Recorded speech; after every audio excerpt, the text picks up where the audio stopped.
Hello, everybody. Welcome, welcome. I'll let y'all get comfortable in the chat. Let's hang out and let's work on some EMs.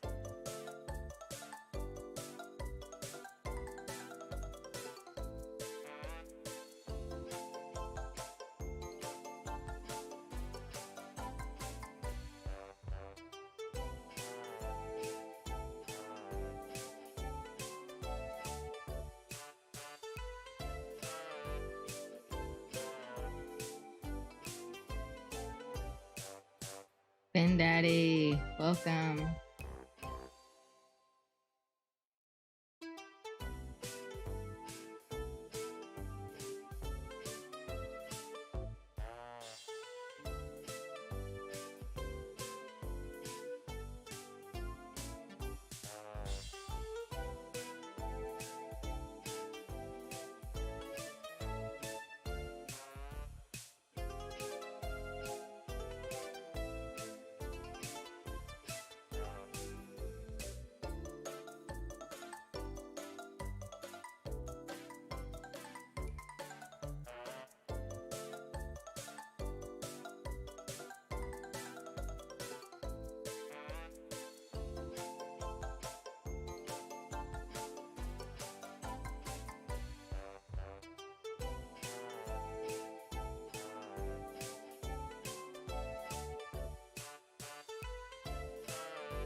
Welcome, everybody. We will be starting shortly.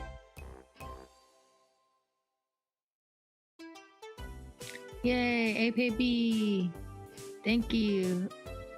14 months in a row. All right, I forced myself in so I can talk now too. Andrew, thank you. I think you are our longest, See, most like dedicated yesterday. subscriber. I know. How did we make it to 14 months? Every Thursday. Perseverance. Minus a couple. Well, actually, thinking about it now, there is a Thursday I will need to cancel coming up. So you heard it now here first. Oh my gosh. Show is ruined. Thursday, September 16th. Yeah, sorry. It's the only time it's a non-holiday, non-show that we've had. Yeah, old school EMs likes my royalty-free music. I believe this one is called, what was it called? Clown Around. Oh boy.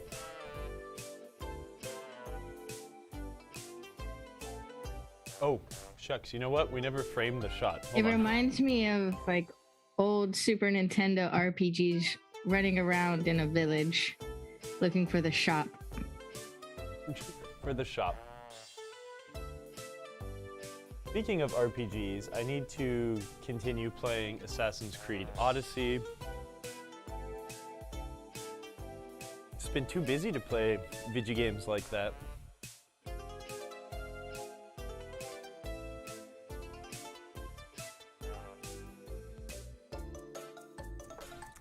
I can hear you, Emoto. You're transmitting back into the actual stream.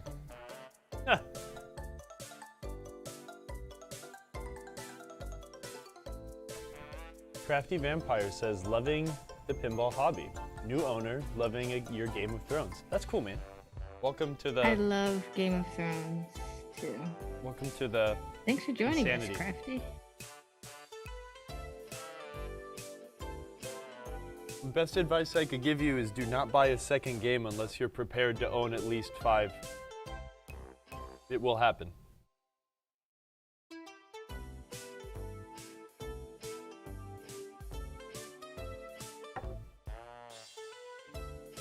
I'm very prepared to screw up today. It's been a really long time since I've taken a...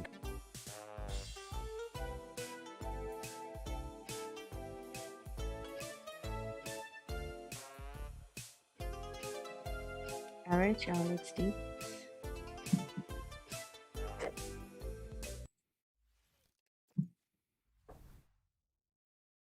What camera is going to be on first? This one? Hello. Oh, there's Kyle. Hello, everybody. Welcome to episode 67 of PinTech Live. We're getting up there in the numbers, and we are still doing Jack in the Box. 2 weeks ago, when we started this game, we had our special guest, Dr. Grumpy EM Doctor, Mr. David Valansky was here and did a nice overview of how to read schematics. So if you're starting to work on your EM machines and need a nice refresher on schematics, definitely check that out. You can see all of our archives on our YouTube channel, youtube.com/Marco Pinball. It was, I think, one of our best episodes to date. Because and hopefully we can get David in on the show again, because that was great. So we're just continuing what we started working on with David 2 weeks ago. 2 weeks ago, because last week we were at Southern Fried Gaming Expo. Oh, I think we lost the camera. Anyways, Southern Fried Gaming Expo was really awesome in Atlanta, Georgia. We had over 30 Stern games. We had our giant pyramid structure. We had this whole other structure that was representing all the awesome bar arcades in Columbia, South Carolina, where we live. And it was a really great time. It was awesome to see everybody in person and meet some new faces. We met Sea Dog, who's in the chat here every once in a while, through YouTube, and it was cool to meet him in person, as well as a bunch of others. So we streamed for 17 hours. Wow. From Thursday to Sunday. And we still didn't hit that 25-hour mark for our first goal for Twitch partnership. So it's hard. That's a lot. You gotta hit the 3 marks. We almost hit the first one. But yeah, if you guys want to check out any of that content, again, it's on our YouTube page. You scrub through the videos. We did this cool thing where we were interviewing people and then cutting back to like Game of Thrones or Avengers gameplay, where people at the booth were winning swag prizes depending on the format. They did kind of like a Price is Right format or a battle Kim Martinez to see if you'll win. Not a whole lot of people won because she is a beast. And congratulations to Kim as well for winning the women's tournament that we sponsored over the weekend. Absolutely. Too. So that was huge. Lots of awesome representation. Kim asked me to be the battle person, and I said, right. if you're gonna make me the battle person, then. See, there was a choice. It was either battle Kyle or Kim, and everyone was choosing Kim, which if they had any insider knowledge, they should have definitely been choosing you the whole time. Yeah, we would have been giving away things left and right. Like we would have had no more swag to give away if it was me. Sorry, I'm enjoying this delicious milkshake. Oh yeah, so I think Kyle, while I'm doing some more announcements, if you can check on the Razer B, unplug it and replug it back in. I think it. It's weird because it's actually showing that it's on. I went and checked. It's like not only is the camera on, but the light is on, right? The one that's on the boom. Yeah, every time we disassemble our studio to take it on the road, coming back is a little bit of a challenge.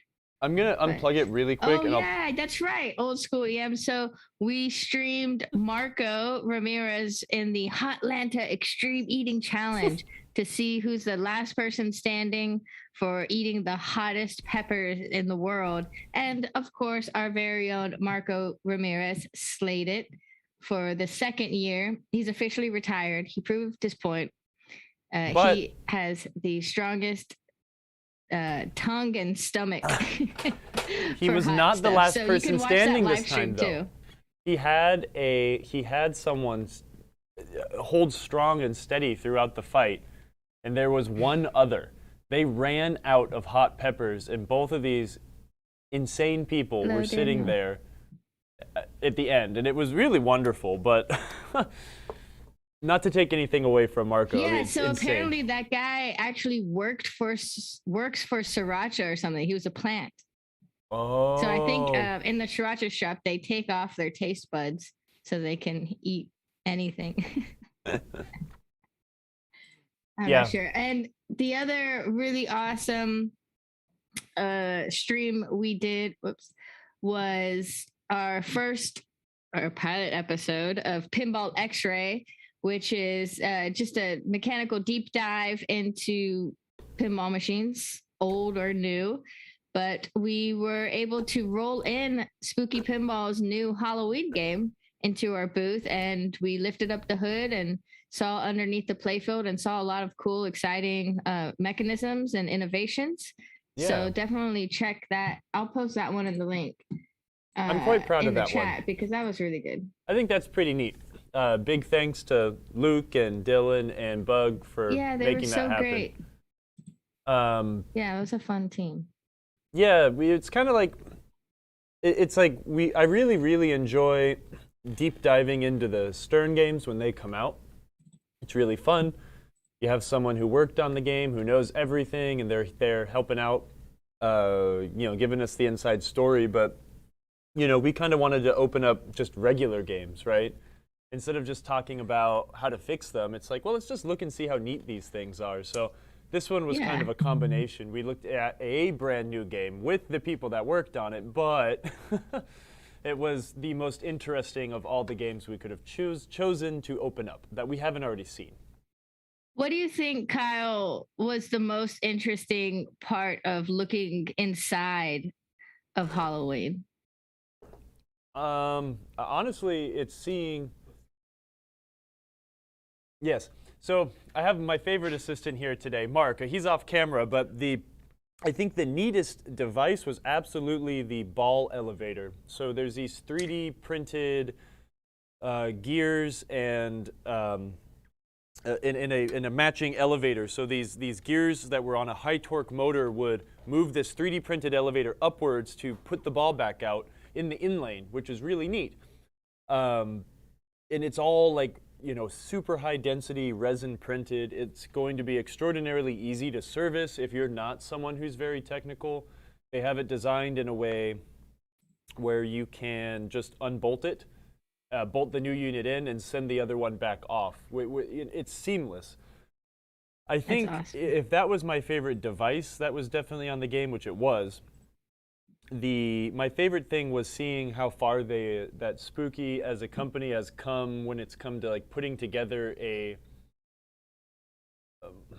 more commercial looking product, right? Like, no bashing against Spooky, but like, on the first couple games, like, using my TNA as an example, the wires are run extraordinarily tight. It's difficult to service when wires break and stuff like that. But on the new game, and they were apologizing to me for having, it's like, oh, well, this is a sample. It's not perfect, it's kind of rough, but man, the wiring harnesses look great. They added in big service loops for all the wires attached to coils, so it just made it into, they look like they're going to be a lot easier to, keep running in the future. So, yeah. It was cool, man. That was a really neat game. It plays really well. I think everyone who busted out on a pre-order is going to be extraordinarily happy. Yeah, and we fully masked all weekend, shouting in this loud expo hall. We're all still regaining our voice and throat composures. That is why I'm drinking a milkshake from we're trying to Columbia, South Carolina's keep own the throat lubricated. Rushes. All right. Well, in other news, because we got a lot of news. It feels like we've been away for so long. And I hope you all enjoyed our setup and teardown live streams too. That was fun. Have it in the background. You can watch us build and disassemble the pyramid, and it was crazy. So anyways, this week, today, we launched our Pin Labor Day campaign. So Labor Day is coming up in a week or so. It's September 6th, not next Monday, but the following Monday. And we will be closed. We apologize for the inconvenience, but it is Labor Day. We want to spend time with our pinball machines and family as well, too. But we do have our free domestic shipping and $10 off international shipping for orders over $99 code, which you can see right here next to me is all caps Pin Labor 21. And that code is going to be active through Sunday. So if you don't have time to figure out what you want to order today during the stream, you have a few more days to think about it and, put in your orders. You'll get your parts in as soon as possible, and you can spend Labor Day weekend working on your games at the beginning part, and then the end part playing them with your friends and family. So we're really excited for that as well. And the last announcement before we get into Jack in the Box is we're launching a new Marco TV show. Aren't you excited for us, Kyle? Very. So here it is, the Big Picture Pinball Show. This is in collaboration with Moriarty Media. James Moriarty, you may see him from time to time at events shooting awesome behind the scenes and recap videos for us at these shows. But the Big Picture Pinball Show is a bi-monthly live streaming interview program. And the show is presented by us and hosted by filmmakers and pinball enthusiasts, James and I, Emoto. And the program will highlight people who've been involved in the creation and production of movies with pinball theme. So it's a filmmaker panel sort of thing. So join us and learn all about the journeys of these filmmakers have taken into the world under glass. You can put questions in the chat to ask our interviewees, and per James, we'll give a prize out to who has the best question. So get your questions ready, because our very premiere episode, which is next Tuesday evening at 8 p.m., is with Todd Tuckey from TNT Amusements. So what an honor that is going to be. Todd is a class act. He's an amazing person. He's been in the business for forever. He has a great personality. I think he was the first pinball show to ever be created. I think they're like in their thousands of episodes, and it'll be awesome. He was the first person I ever interviewed when I started my Emoto arcade journey back in 2015. And it was right before I really even got into pinball. So we were talking about like Soul Calibur 2 and Dance Dance Revolution at his shop. So, and I watched them throw like a big jukebox off of their roof for their reality TV show, which is all about fixing games and selling them. So we're really excited to have Todd Tuckey on our show next Tuesday. So everyone in the chat, please join us and show lots of love and support to this new show. And then it'll be, oh, wow. Look, it's an old one. Yeah, I just Drager realized pointed the out a date's good. way wrong. Yeah, that's a couple weeks ago, man. The show already happened. We missed it. How did that happen? I don't know. Well, that's fun. Now you know. I know. Let's just cancel the stream. Wasn't Todd Tuckey making like August 31st, Tuesday, August 31st. Follow us. It's been a whirlwind, so I didn't even proof that. Yeah, it's fine. I'm pretty sure Todd Tuckey was making promotional videos on VHS like in the 80s and 90s. Thanks, Jogger. I hope you're there. Yeah. Yeah. I think he predates like even like the Shaggy and Norm videos that Tim Arnold, gosh, my brain isn't working. Clay did, which would be early pinball enthusiast media. No, now I gotta go back and look at this. Oh, right. Well, that's it for my announcements, Kyle. Grumpy EM Doctor is in the chat and says, I'm dying to know, was the Jack in the Box score reel issue a bad coil? I don't know. Let's find out. Due to terrible design, we have to disassemble the entire score reel to get the coil out. Well, we don't really, but let's just take the score reel apart to show people. I think we were kind of talking about what our next couple shows will be, and I'll have to pull something and figure it out. I think we'll take a break from EMs for a minute, because I think this speaks to a group of people like this big, even though it should be this big, where most normal pinball speaks to a group of people this big. So anyways, but I got a high hand over there that needs work, and I want to disassemble all the score reels and clean them and show them the whole process. These things are fine, so this might just be a disassemble and put it back together. So, oh, look at Daniel says Todd has lots of old VHS videos on YouTube. That's awesome. Yeah, he's been doing it, since forever. So that'll be exciting. Pretty cool. To find out what keeps him ticking. I don't know, man. I couldn't even talk to Todd when we were in Pennsylvania. He just immediately took my glasses off and poked my eyes out. He loves doing that. Anywho, yeah, I don't know. Should we start working on this thing? Yeah. Okay. Full disclosure, I haven't taken apart a Gottlieb score reel in like, I don't know, since 2019. And trust those coil guys. APB. You're so funny. Yeah, can't trust them. Can't trust them as far as you can throw them. No. I think I might. It'll all come back to me, but it'll be a little clunky. I don't remember exactly what tools we need, but I know I need this. I know I need this.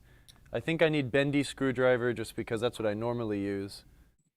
And all should be fine. Wait, and now we have to do a bunch of weird camera work because this is kind of precarious. Oh no. All right. Oh no, Mr. Bill. No, well, maybe. Yeah, I guess your Aztec is probably one of the last EMs I took apart in California. How you doing, Mike? You sneaking in here? Are we not sure how to get this camera to switch? Where is Kyle? Kyle, we can't see you. I'm here. Can you pan the camera over a little, or I would walk it over? Maybe not pan. Well, I kind of want the webcam to be the actual camera we look at. And you just made me. There's no room for this camera. Yeah, that works. It's fine. Cool. Nice shot. Where in the world is Kyle San Diego? There he is. Let's turn off that autofocus, shall we? Wow. Let me find another rag. I think the only other rag I have in here right now is actually a clean one, but nope, there's another one right there. Grab this one off of Centaur. Interesting. One's dirty. Okay, remember, first rule of working on an EM in the head is lay something over the neck hole. Actually, you know what? That looks terrible. We're just going to deal without this. Cover the hole in the neck. You know how many screws I've dropped down here? This is something that really, really, really, really is going to bite you if you don't do it. Yes. Thank you, Roller Pinball, for the resubscribe. One whole year. One whole year. Appreciate it. Okay, so the way these are put together, the ones, thousands. Oh, thank you. This is much better.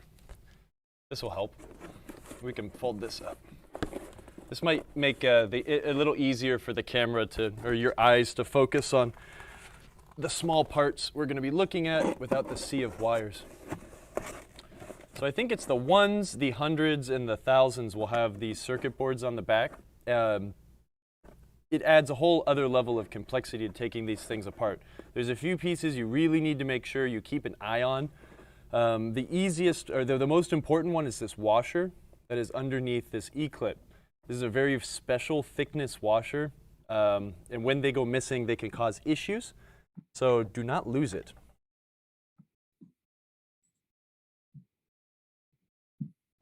I don't know what. We should put a mic on Mark and put him on the show. I know Mark should be on the show. Mark's in the studio today, and he's just a plethora of information. I'm not sure. I'm sure there is a part number, but I couldn't tell you what it is. It's a wave washer, and it's a very, very thin washer as well. So the first thing we've done here is we have removed the washer and the E-clip. Really, you should take this off first because once you take this off, everything's going to want to spring out. The entire assembly, which is the score unit, is sprung. There is a compression spring underneath, which we will see. So that is why I am pinching here what I would recommend now is we would want to hold the score reel, the actual unit itself, as we peel away the circuit board. No. And this is when we got to start just remembering the order of things. You have a plastic bushing, which has a imprint that matches a gear here, which we will look at. So this has to come off. We then take off the wiper for the circuit board. At this point, the spring is underneath here, right? So what we're going to do is let this pop itself up. Yeah, good call. Old school EM says use a magnet tray to hold all those small parts. Absolutely. Those always come in handy. Too bad my magnet tray is still held up with all of our Indy 500 parts. You have to get a bunch of magnet tray. One for each game, I recommend. We had like 8 of them at the shop. Have its own magnet tray nearby. I got it. I'll just poke Marlon. Hey, finish my project for Indy 500. You know what it is. Next, we take out the, let's call this the ratcheter. And we will explore how this works before we put it back together. And then we have our compression spring. That ratchety piece, that is what actually turns the score reel, right? The actual motion of the coil, right, where the coil pulls back on this armature, is not what moves the score reel. It's the actual release which moves the score reel. So this guy has some teeth, which mate up to teeth on the back of the score drum. If that's visible. I can't see because Emoto's focusing another camera. Hold on. Well, yeah, for some reason this camera's not letting me adjust it. There's some teeth on the back of this sucker. Okay. So, when this guy is in place and the coil energizes, it rotates, and that's what rotates the score reel. So, Gottlieb made some really, really slick parts. These parts were absolutely over-engineered for what they are, and it shows because these games continue to work decades and decades later. What you run into, though, is that everything kind of has its Achilles heel, and the score reel is absolutely the Achilles heel of a Gottlieb game. I think we touched on it when David was on the show last week. Part of resetting the game, since the game doesn't know how many points are on it, right? Points are fake, they don't matter. But it needs to know when it's at 0, right? Because that's where we start, is from 0 points. If these things can't reset, the game will never actually finish its reset cycle and be able to start. And a lot of the times, one of the big cruxes is absolutely these score reels. There are many moving parts and many friction points where old grease will dry up and they will not turn anymore. And the game cannot physically reset the wheels all the way to 0. So that is something that is annoying. These things take a long time to service. This is a 4-player game. There's 16 score reels in here. That's why EMs are very expensive to service. You have to go through each one of these things, clean them, grease them, and reassemble them, make sure they're all good. I'm going to remove the end of stroke switch, which we were kind of fighting with last week. That will give us more room to take off this coil bracket. I do feel like I should have probably unsoldered the coil first as well, but you know what? Orders be damned. We will just do it. I think I've got them loose enough. Let's see where we're at. I think this hardware is number 3. It's a weird size. Do not lose it. It is difficult to replace.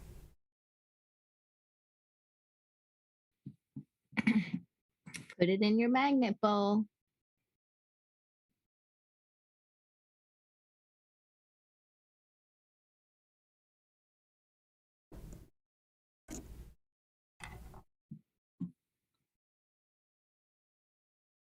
Come on. Pernicious Southern Fried was awesome.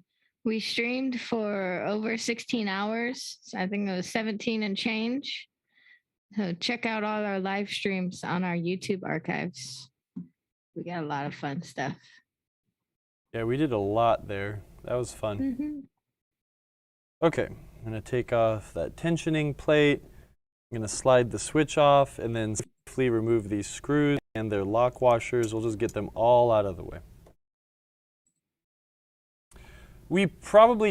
There are ways to replace this coil without going this far. I'm pretty sure we could have done a few less steps, but I just wanted to show this until we've actually done it and we take one apart and clean it, but this is how we can disassemble a fully working Gottlieb score reel. You end up getting friction in a few places. You get friction here where there's metal on metal. You also get friction here behind this plate and against the actual frame of the drum. Let me turn this down because it's blowing it out. This light's actually blowing it out. Hold on. Let me... Show Swag, that was a glitch in the matrix. You just imagined that it was upside down and backwards. So what I've been doing, and I've been taught by many people, is when we take these things apart, you do install a bit of grease behind here because there is a little bit of drag that can come from this plate against this plate here. These things did have grease on them decades ago. The grease is now mostly dried up. We've talked about grease on the show. I don't feel like talking about grease a lot right now, but little goes a long way. Yeah, little goes a long way. I've been using CV axle grease for a really long time, and that works okay. There is also another grease that has been reformulated to match kind of the original greases that Bally and Gottlieb would offer. We don't have a good option in our store for those. Grease is the word. You know, if you were to order from Pinball Resource, which if you have an electromechanical game, sometimes you will, he stocks the PBR grease, which is that reformulation. The CV axle grease is what I use, or I'm going to start using the other just to try, but you can get that at any good auto parts store.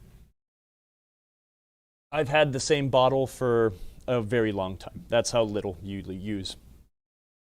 I'm going to plug my soldering iron in here, and we're going to yank the coil off. Nice. The reason we are replacing this coil is we suspect it's bad.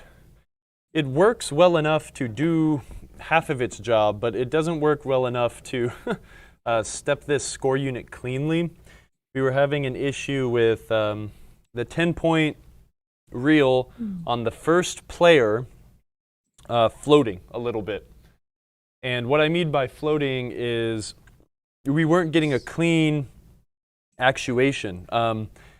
These do have an end of stroke switch. As the score reel pawl moves backwards, it will hold itself on until the end of stroke switch has opened. And what that does is allow the score relay, the relay that drives the coil, to de-energize. So what we were having the problem of is on every other player, if we held the relay in, it would stay on. When we held the relay in here, while this was clearly opening, the field was collapsing a little bit and it was floating. Go back and watch the video. I think I showed it. We had good video of the arcing contacts.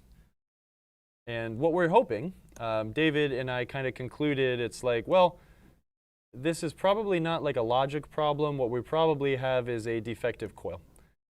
A lot of times you've probably heard me say a coil is usually either good or it isn't. This is one of those instances where you've kind of got an in-between scenario. This coil is good, but it also isn't. So we're going to see. Maybe it is a good coil and we're going to replace it for no reason, but then we know we've at least tried something. A lot of problems where you have to sit there and really bang your head against the wall and try to figure out what's going on, you know, the logical side of your brain will say, well, that can't happen. That's not possible. That, you know, that's not how we have to do this. but you got to try something. There are so many instances where I've sat there and just refused to do something, and it just sits and confuses you, where it's always good to at least change something, right? We know that there's something going on with this coil. Let's just change it. We'll try. If that doesn't fix it, well, we know we have another good coil. We can put it in our parts box and use it on a game at a later date. Everything kind of points to a bad coil here, though. Even though it does work, which is weird. Keep bumping the camera, I'm sorry. Gottlieb, for whatever godforsaken reason, did decide to use slotted screws on everything. Is okay, it's just annoying. I think maybe some of the, I just dropped that right on my shoe. Some of the thought there might be because you can't really it's harder to over torque a slotted screw. It's also easier to repair them sometimes. Okay, now that we have this thing totally in shambles. Is there a shot that you can get with the handheld for a second? Because I think that camera, something's wrong with it. I'd like to deactivate and reactivate it. Like, I can't access any of the controls. Yes. I can get creative and try. We like creativity.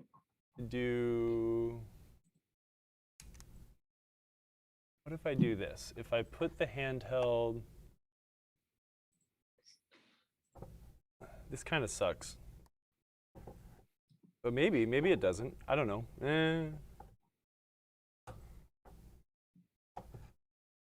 Hold on. Oh yeah, that's gonna be fun. If I put something on top of it, hold on. Artsy. Or wait, no. If I do this, if I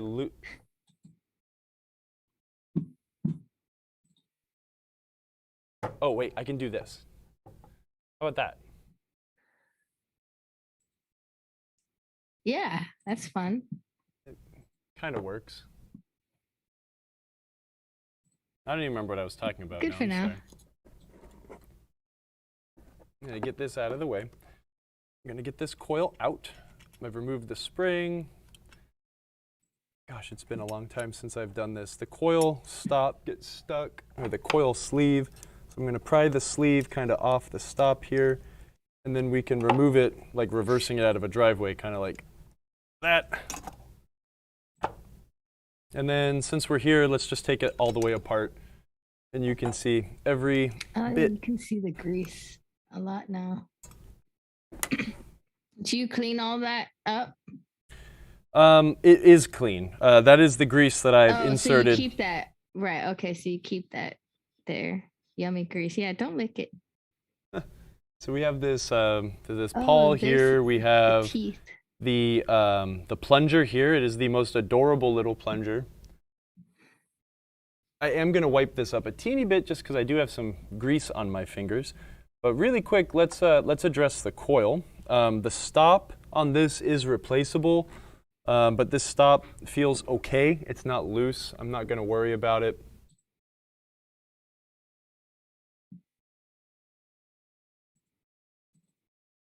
We do have to reassemble this kind of as one piece. Grumpy says too much grease. It's probably too much grease, but it works, so I'm not going to mess with it. It's absolutely too much grease, but that is how it has been working for a long time, so I'm not going to mess with it. This was Jonas Cope, welcome to the show. That's awesome. He said, thanks for covering this topic, and looks like we had a great time at Southern Fried. Basically, go Marco for winning the hot pepper contest. Yeah, Marco. The entire room, there must have been like well over 100 people in there. We're all cheering, Marco, Marco. And Dalton Ely was there, and he was like, don't drink that milk, Marco. You better not give up, Marco. You can do this, Marco. And it was amazing. So I'll put together a little comp video later. Marco told me that he was about to tap out on the whole thing because a seed from like a mega double triple extreme Carolina Reaper whatever like slid out from between his teeth and got lodged in his throat. Oh my God. Like he told, I mean, he was dying at that point, but he said it's just stuck there burning. That was why he was going for the water, was to wash that down. Oof. Where's the new coil? Sorry, this circuit board does not want to stay. Okay, now we can kind of slide that back together-ish. It has to go together in one very peculiar way. What I like to do when I put these things together is kind of tack one in, like tack 1 or 2 screws in, but never tighten it all the way down.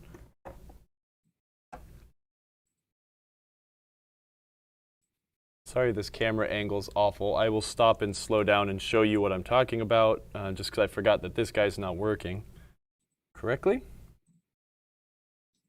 I'm working on it. So what I mean by that is with this frame that encases the coil here, we've got some slotted screws. So we could tighten it down like this, but then there is room for the coil to jiggle around, etc. We want to get it in there, give it a nice hug, right? We want to get it nice and tight. So the goal will be to install all 4 screws and then push this nice and snug and then tighten up all of the screws while we have it in a good position.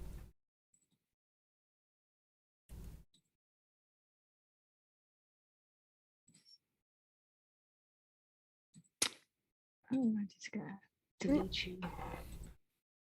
Goodbye, Rachel. Yeah, we were just talking about less is more, and then David said, that's too much grease, and he's absolutely right. But it's working right now. What you'll say is like, well, if it's working right now, I mean, well, who's right? The issue is that in the future, or if I stopped using this game, that grease will start to like, coagulate, and it will start turning into glue, which is the exact reason why these things kind of stopped working in the first place, right? So we want to use just enough grease to be able to lubricate, but not enough for it to turn into glue. Again, I mean, that's many years down the line, but this game has actually been one of the most reliable games I've ever owned, electromechanical-wise. This thing has paid itself off many, many, many, many times. People love Jack in the Box. These are SEMS head screws. SEMS head screws have a enclosed, or not enclosed, but an attached lock washer to them. It is like the most common screw used on pinball forever. You've probably seen these when you've taken your games apart many, many times with the spiky little washer butted up to the head. These are great. This is like the end-all, be-all. If you need to carry one type of screw in your pinball box, always carry a bunch of SEM screws. They're wonderful. We have them in basically every size ever. Sometimes it can be difficult to find screws and hardware on our website, but welcome. If you find, if you do have a parts manual, there are a few parts manuals available online. We have them listed under the Williams part number 95% of the time. So if you can find the Williams part number, they're there. All right, so we've got this back together, right? We've got the carriage. I'll call this the carriage. We've got a new coil installed here. Reassembly is opposite of disassembly. I love it when instruction manuals tell me that. It's like, yeah, I know. But that's what we're going to do. There's this piece, which is kind of the seat for the spring. I don't remember which side is up, but I have the spring right here so I can measure. Yes, it sits in like that, but it also sits in like that. Actually, it's identical on both sides, so there is no right way. We'll slide this down. This is where having the small poker is really handy. Use our screwdriver to seat that down. Okay, so this part, the rest of this does take a bit of finesse. We need to make sure that when we reinstall, what are we going to call this? The rotating cam piece guy. we need to make sure that we install it with the teeth in the correct orientation, right? If we look at this assembly, the solenoid is pulling it to one direction. We have teeth that correlate, right? So these teeth need to spin this cam. If we need to make sure that we get the first tooth on this cam lined up with the first tooth on the follower here. If we do not have them lined up, we will not get a full pull and rotation on the score reel. Now, mind you, we also have to reassemble all of this stuff while keeping it in place because the spring is constantly wanting to push it out. So it's good to have all this stuff close at hand so we can work on it. This isn't going to be a score reel cleaning episode because I definitely want David to give me his updated opinions. I like to grease everything that can have a teeny bit of friction, which is why you'll see like on the inside of this score reel, there's just a teeny trail of grease on the ridge that this wire, which actuates our switch stack, right, for the 9 rollover, 0, not on 0 position, just to really give everything, try to eliminate as much friction as possible. Do you want to hear Grumpy EM Doctor's trick for... You should read it because I have seen it. And everyone does it differently. I think it's depending on tools and the shape of your hands and dexterity and stuff like that. There are many different ways to get this stuff back together. But that being said, while you read that, I am going to reinstall the end of stroke switch. Oh, I should read it. I thought you were telling us in the chat. Just read it. So Grumpy EF Doctor said, I have a trick for this step. Use your right index finger to back pressure the plunger. So basically you're using a finger out of the way of the reel to pull the plunger and in effect hold the racket and spring in place. If we had 3 hands, so much of this would be a lot easier. Seriously. If we had 3 hands, we would all be master technicians in every discipline.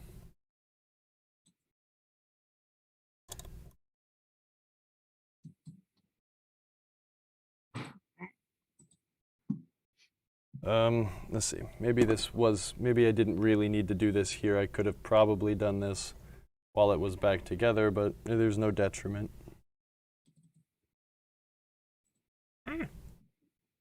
This number 3 4 hardware. Hands to stream. Yeah, we need like 17 hands to stream properly. Seriously. And this is there's a little bit of an added challenge because I'm really trying to keep this piece of cardboard in place as well. So it's easier to focus on all this stuff. This razor is just... Are our Golden Boy cameras finally being annoying? Well, yeah. Aw.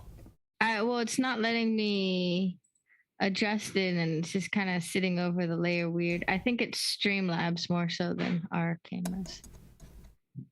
Can someone make OBS better or make Streamlabs less buggy? We'll be doing everyone a great service. It's always something. Yeah, the only thing that fixes it is like restarting, which we don't want to do. Yeah, there's something very strange about the way that OBS handles devices. It's so weird. Getting this guy tightened down. All right, it's not tight, but I'll remember to really torque it down once we're done. At least that step's out of the way. The way I assemble these, and this is not going to be, again, translatable to everyone because I have big hands, which makes some of this stuff a little easier. We need to install the spring.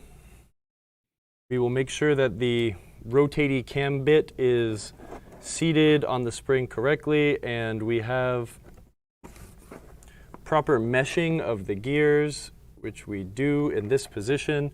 You'll notice to get that position, we will need to push on the lever, the carrier, just a little bit to get it into its home position. So you kind of have to do that while making sure the spring is seated correctly. and get it to something like that. This is where David Grumpy EM Doctor's trick comes into play, right? Yes. And that happens when you are trying to hold the cardboard. Oh, no. Did you guys see that? That thing just flew out. Where was your right index finger? It did not go far. Well, that's good. You shoot your eye out, kid. Yeah, heard that before. Good thing he has glasses on. Okay, we'll get this right this time. Uh-oh. You set that in. Again, make sure that you've got that gear in the right spot. We can slide the score reel down. This is the difficult part because, right, you're holding all of this stuff in place, moving the carrier, you're holding this thing down. The score reel needs to slip down without any of this stuff slipping up. What I will do, and this is just my dumb way of doing it, I will put a tool in there to hold the carrier and then try to slip the score reel down before it has a chance to jump. Wait, how did you do that? Can you do that again? No. Yes, I can do it again. David's method absolutely is the cleanest way to do this by holding the plunger in position. So you're matching the teeth, right? The teeth are matched. Okay. We slide this guy down, and then we will stick a screwdriver somewhere, something, to hold that rotating cam in place. Sometimes you could even stick it in through this middle little hole right here. Because again, the score reel, it doesn't matter what position the score reel's in, the score reel will set, the actual drum itself will set the unit to its correct place in regards to that ridge. Remember, we were looking at that ridge on the back? Where that ridge is dictates how this lever, wire form, pushes on these switches, which is the position of the score reel. Anyways, without getting too deep into it, we'll disassemble one of these later. I just want to change the dang coil. Once we get it here. You're going to do all of this just to change the coil? More or less, yes. Once we get it here, we have to put this wiper on. This wiper will only go on one way. There is a teeny nipple on the drum between the 4 and the 5 where this smaller cutout, we got this camera working? You see that dimple? Yes. See this wiper here on my pinky? Yes, we can see it. You have to slide that in just like that. That is the only place for this thing to go. It will not sit correctly if you put it any other way. Okay. It kind of will, but it's not right. So just remember, look for that indicator, that little mark on this guy where the long end of this wiper goes. And you set this guy right here, and that's what it does. I want to try David's method next time we take one of these things apart, but for the sake of muscle memory, that I am going to put it together this way. John asked, was the white spacer under the spring before the cam gear was put on? Yes, the one that centers the spring against the carriage, yeah, that got put on first. Then we seat the spring into that, and then the rotating cam. Okay. I think to really understand the way, I think we hyperlink, or we linked this video last time. Oh, and the other important thing, right at the end, you have to be able to slide the circuit board on over all of that without letting it slip up. It can only slip up maybe 1/4 of an inch, not even, less than 1/4 of an inch before the teeth might fall out of place, and then you have to take it all apart again. Let me finish putting this back together, and I'll finish my thought. Super important, mega thin, odd washer. E-clip. Hopefully you have calloused fingers and you can slip it on. Mine aren't calloused enough anymore. I'm going to push it on with a screwdriver, and that's not working. Yeah, and now I wish I had my needle nose pliers. Oh wait, I do have my needle nose pliers. Here they are. Yay. Needle nose pliers come in. I wish your hands were see-through. Yeah, right? That would be a game changer. Oh, you know why it's not working very well? Because this is a wave washer, and the center tang on the E was hitting one of the up parts. You click it on like that. Just click Okay, in. what I was saying was David has a very, very, very good video he recorded on YouTube about Gottlieb drum units, score units. Oh, yeah. And I think in that video he does show the method that he uses to get these things back together, which is the superior method. I am just Let me see if I can find that one. Muscle memorying it now.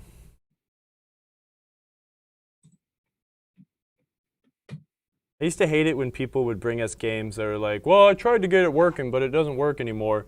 And you come to find out someone took these things out and sprayed like lithium grease all over those plungers.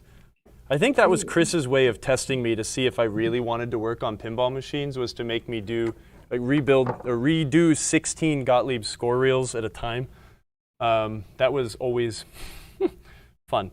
Anyways, now that we've got it back together, we can pull that plunger and ensure that it steps through nicely. Everything is great. It's wonderful. Perfect, hopefully. Now all we have to do is solder it back together, and we'll see if we fix the problem. So yes, this is difficult, but this is also, it's not really difficult, but it is kind of EM 101, especially Gottlieb 101. If you've got a Williams or a Bally game, you don't usually need to service the score reels as fully as you would on a Gottlieb game, like we just had to do. They generally just work. That being said, we did have to mess with one of mine on Hotline a couple weeks ago after I made that same definitive statement, which ended up being false.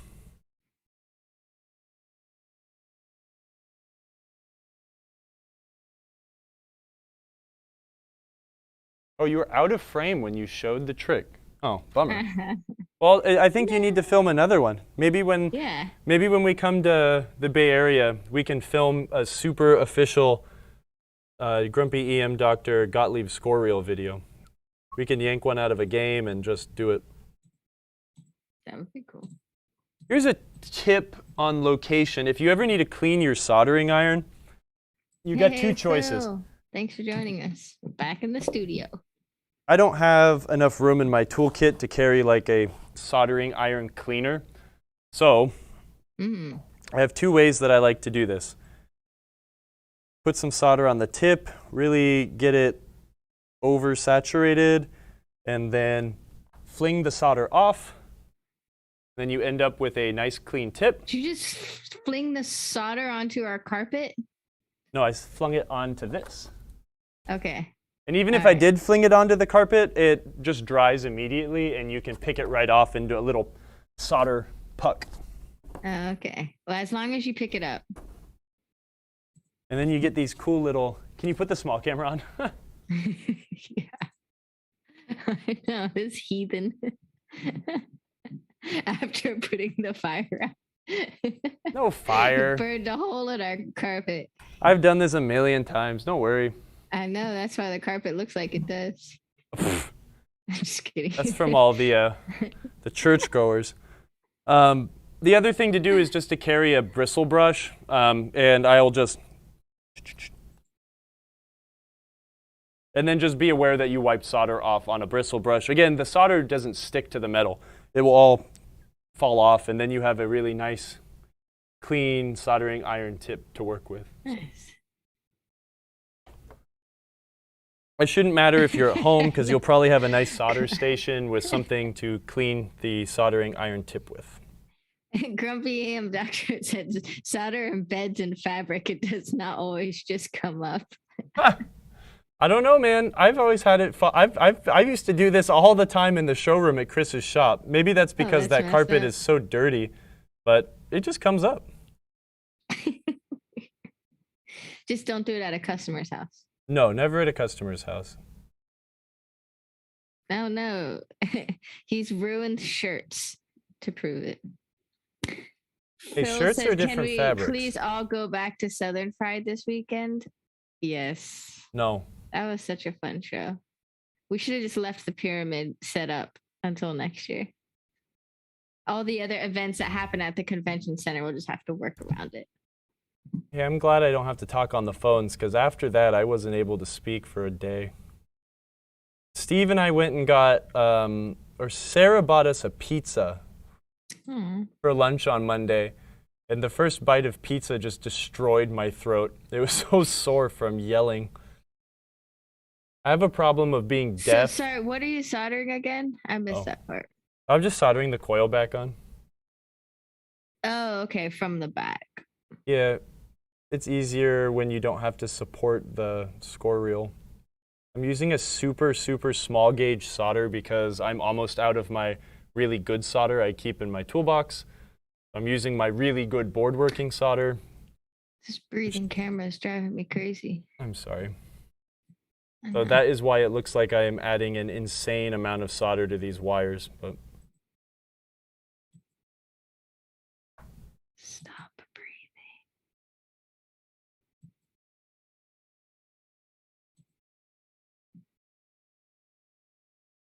Take some of that nasty out of the old wires. Because it's never fun to have to solder 2 wires onto one thing when you only have 2 hands. So let's see, sometimes a little bit of prep work really goes a long way. Can you give us another angle with the handheld? Because it looks cool where it's at. It just needs to be tilted down a little bit more. Oh, maybe it can't tilt that far. It's just a really cool shot. Oh, that's kind of cool. Whoa. Should I flip it? I should flip it, right? I like it. That is kind of cool. Rotate it. Oops, I rotated the wrong one. Because I can control this camera. And yeah, these aren't going to squish together at all. Okay, well, we might just have to go the scald your fingertips method here, which is, okay. It's always kind of a challenge to solder 2 wires onto one lug. If you try to solder 1 wire onto a lug, and then you go to add the other one, sometimes the first one will pop. Kyle, we're such a mess. Do you have the Sony cam plugged in? Oh no. Now we can't see Kyle, but we have a really cool shot of this TENS unit. There's Mark laughing in the background. It was a long weekend, y'all. We're still recovering. Taking a year off of shows really slowed down our train motion, but we're getting the hang of it again. Let's see. How do I make this shot better? Ooh, that's too dark, right? I think when he steps in front of it, it's nice. Now let's turn that off. Cut some wire to fresh ones.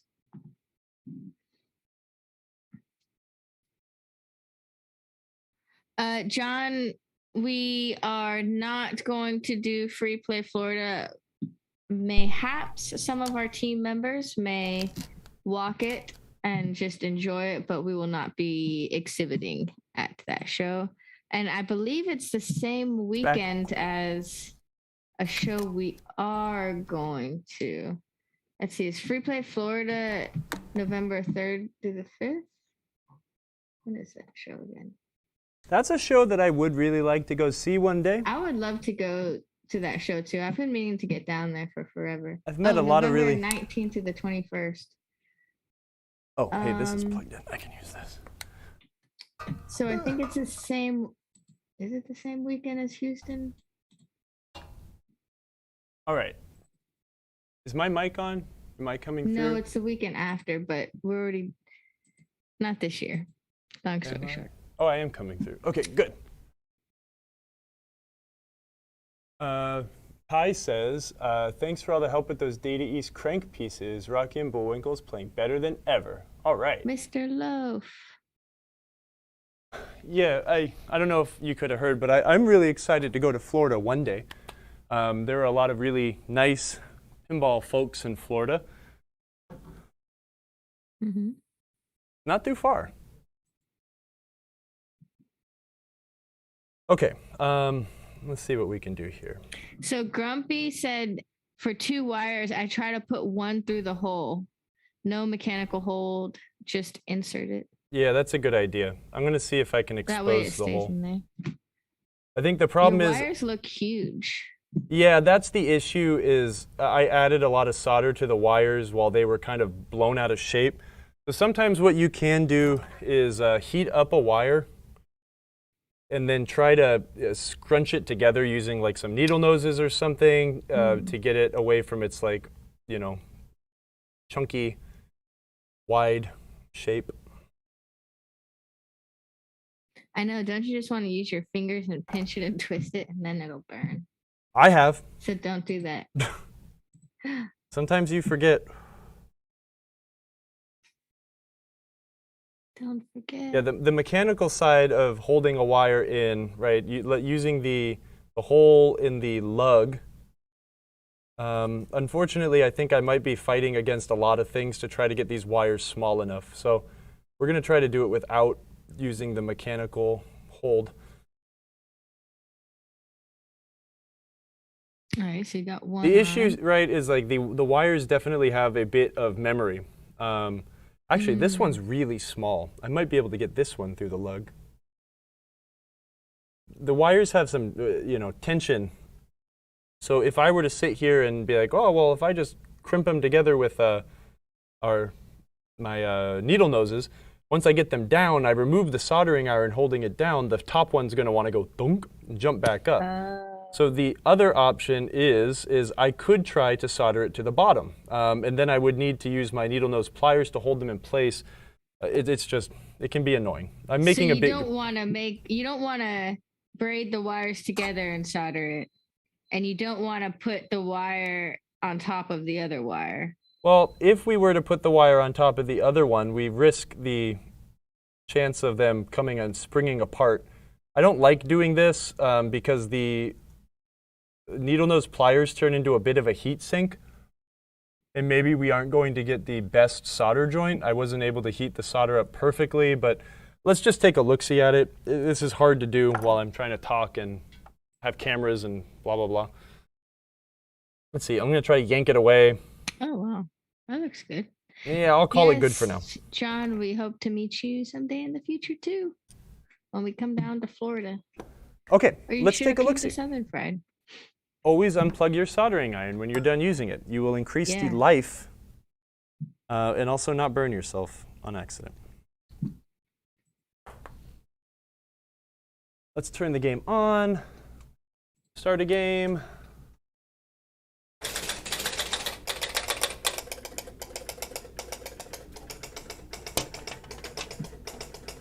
All right. I think here's a pro tip. Check the runout switches after you take a score reel apart to make sure that everything is good. So in the 0 position, check another score reel.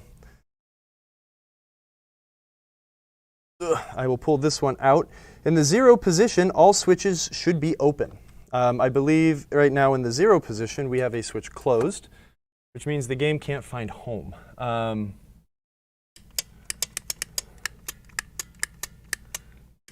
And the 9 pushes the top one closed, and now they should all be open. So what we have here is I just have my bottom switch is not open. All 3 of these switches should be open. No connectivity, and that is what tells the game, hey, we're at 0. Right, so I think David explained it really well. Basically, you have your top switch is your rollover. So when this is closed in the 9 position, that will trigger if the 10-point relay goes and this switch is closed, it will also close the 100-point relay or activate the 100-point relay and then activate 100 points.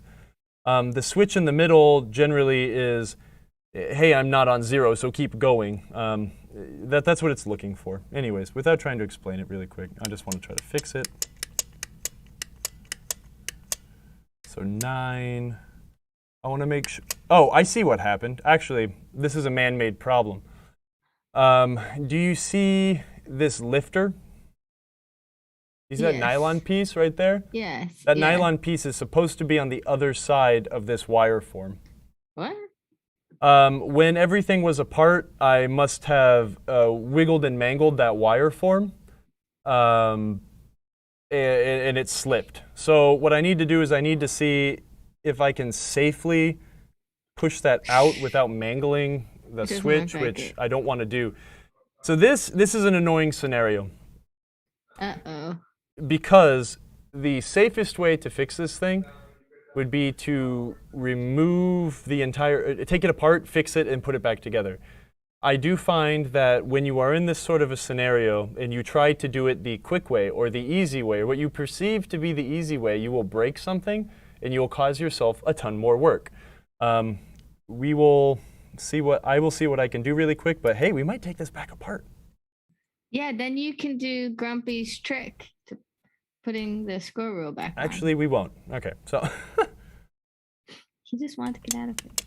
Okay, so you literally just flapped it over. Wow. Oh, wait. No, I was wrong. Oh, crap. I was looking at it wrong. Never mind. Ignore all of that. Can we erase that? No. I'm just kidding. It's okay. Well, I know that I can fix it, so. The nice thing about score reels, and it's like I did at the very beginning, is you don't need to memorize all this stuff 100%, right? Go look at another one. You've got 15 other score reels to look at, and that's what I should have done really quick before I just assumed. The problem is now is I've got these things all kind of mangled out of proportion. Oh my gosh, This one needs to be on this side. Hold on. I'm scared. All right, something like that. So, not on zero. That's back where it was, right? I'm gonna look at another one really quick. Yeah, that's great. Okay, so at 0. Oh, we can't see. Oh, I see what I did. Can you show us that in Blue Cam? Hold on. So then we can see what it looks like. I just want to see where I'm at really quick to make sure that I'm not saying. It's hurting me to see this. Where are you? We need to get you in the Zoom. Put your wig on and let's go. It's hurting me to see this too because I should have paid attention, but I took it apart further than I needed to for the cameras, and now I'm suffering for it. But it's okay. It's fixable. Everything's fixable on the EM. Camera's suffering. So that guy's supposed to be there. That guy's supposed to ride against the triangular. No, okay, no, it's set up right now. It's just a matter of adjusting them correctly. So again, everything should be open at 0. That middle switch needs to be closed, and I've got those bent out of whack. So let me adjust these with the switch adjuster, and we'll be good as gold. I should adjust them closed at the 0 position, though. Okay. So always go to 0 when you're adjusting the switches back Not necessarily. I just want to adjust them at 0 because I don't want to adjust it into position. I got to move this camera. Can we use this camera? If you swap them. This one? There we go. I don't want to adjust it into position so that the switches are touching each other when they should be, because a lot of the actuation of these switches is reliant on like tension of springs, right? The actual. Grumpy said, I'm not sure for Jack in the Box, but an insulated part of the wire goes between 2 arrow-shaped switch leaves. Yeah, I've got that guy adjusted right in the right spot. What the issue was I actually mangled the switches while I was screwing with that wire form when everything was apart. So now it's back together. It's just a matter of getting the middle switch adjusted correctly. And I think it is. I need to watch it as I step.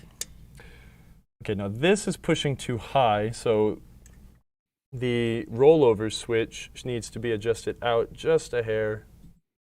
We can't see anything. Yeah, this is hard to show because it's like it's at my eye level. The camera. You can move the blue cam right overhead. Closed, open, open, open, closed, closed, open, step, step, step, step, step, closed, closed. Everything's open. Okay, we should be good. I will pull the camera over and show what I was finagling with. Open, open, open. That would be great.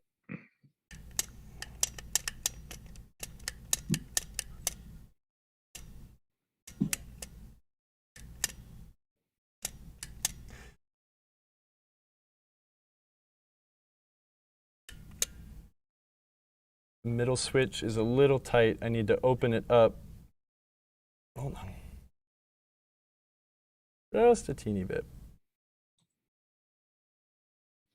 If I wouldn't have gone wiggling all this stuff unnecessarily, I wouldn't have had to adjust any of this.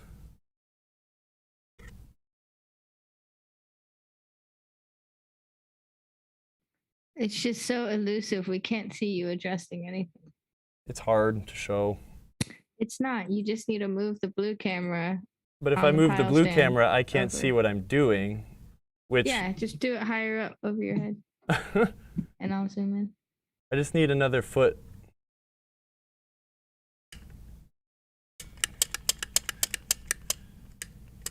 Close, closed, open, open, open. Okay, so what I was fiddling with was trying to get all of these switches back in line.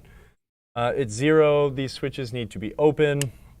The switch closest to my finger at not 0 is supposed to be closed. And as we roll around to 9, everything closes back to 0 where everything's open again. That's what we were kind of messing with there. Those are important. Let's try to get the game. Let's see if we solve the issue and we can go back to those switches really quick. Since David's here, he can help us understand what all of those switches mean and what they do. But also, I don't want to put this thing back together with that at 0. I want to put it on 1. When I rebuild score units on any pinball game, I always set them back in at 1 because that means that the game needs to run through the entire gambit of 2, 3, 4, 5, 6, 7, 8, 9, and then back to 0 to see which ones are working or not working again. Nice.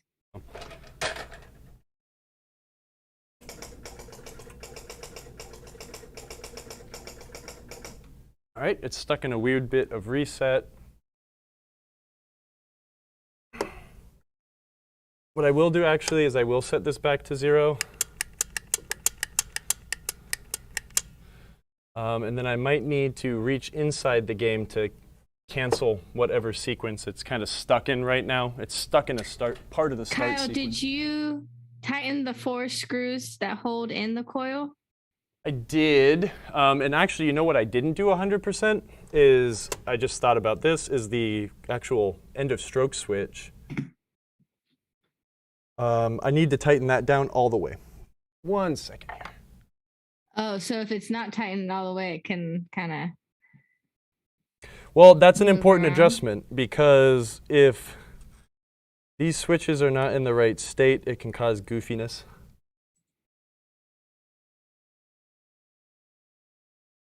It is now open. Now it's closed, and that's open.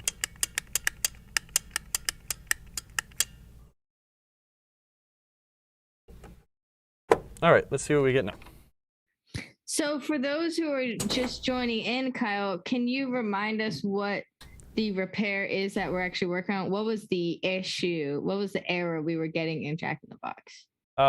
It was scoring 10 points inconsistently, and the relay, or the score reel was kind of floating. We deemed that it was most likely a bad coil, or potentially the easiest solution would be a bad coil. So we swapped out, we took apart the score reel, swapped out the coil, and then now we're here. Everything. So yeah, we're in a game. Let's see if we can hold down the 10-point relay. Ah, it's still doing the same thing. Okay, so the coil was not causing this issue.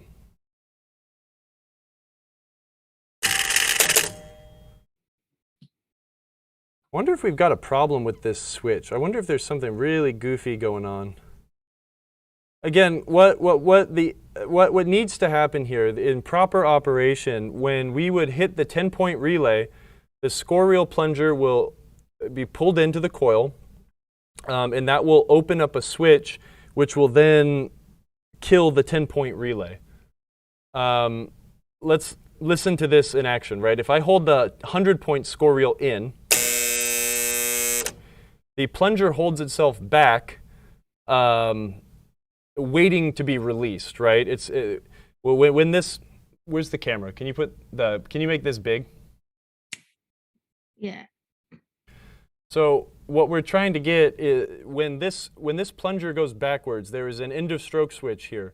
When this guy goes all the way back, it opens up this contact on this switch, which disengages the relay that drives this coil, which would be the 10-point relay. So if I hold the 100-point relay down, it sits there and waits for the relay to release it because it steps one time every time the relay closes. If we do that with the 10-pointer, watch what happens. Oh. It floats. It does not. It's in a weird state where it won't cancel. I'm really curious to see what David might have to say about this, but I'm trying to see here because it's very, very clearly opening that switch. I think we've adjusted it. We've cleaned it. There's nothing shorting out strange. I mean, short of actually like actuating the switch myself, I wonder. Stand by, going to see schematic. Doctors. Yeah, looking at the schematic. What a hero. Always check your schematics. So the reason we assume this may have been a coil is because it only affects player 1. If this was something in the circuit, it seemed unlikely, which is why we jumped to the coil. Since it only affects player 1, what is unique to that part of the circuit between the relay and the coil? This is the only thing that's unique to it, right? This same relay drives this 10 player, this 10 player, this 10 points. I'm sorry, 10 points. And it's only an issue on this guy. So I'm curious to see. Daniel says maybe the switch is shorting. Well, that's kind of what I'm thinking now, and that's kind of why I want to take it out. And if I figured out a way to like replace switch stacks, or is it just a matter of just cleaning them and adjusting them? It should be a matter of cleaning and adjusting on this guy. Generally, you don't need to replace this switch unless it breaks, which is actually quite common. But this one's not broken. I'm going to try to find something that I can poke with that is not going to short something out. Give me 1 second while I poke around. If I can manually hold that switch open, and if it still does it, that means that there's something else going on, and I'll need to bust Grumpy says check switch P1D. P1? Papa 1 Delta. Let me get my schematic because I don't remember exactly where that is on the player unit, and the player unit scares the heck out of me. Oh yeah, do we still have a schematics on here? In a quick type out, what is going on with P1D that necessitates checking, David? If it's a quick thing. P1D with wires, blue, yellow, and blue, red. Blue, yellow, blue, red. BL is blue, right? Yeah. Okay.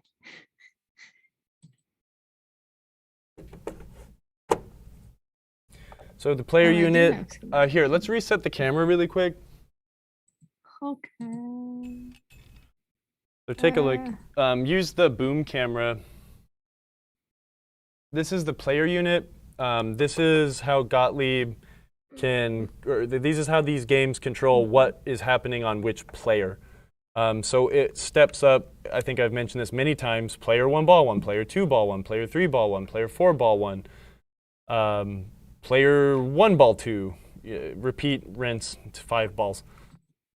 P1D is in path from 10-point relay to 1 player reel. Player 1 reel. Okay. I don't know why I read that backwards. And since you're looking at the chat, could you please remind me what colors the wires were there? P1D with wires blue and yellow and blue, red.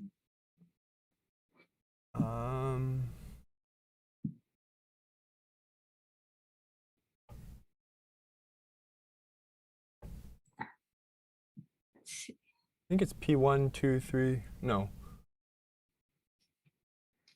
Here's blue, yellow.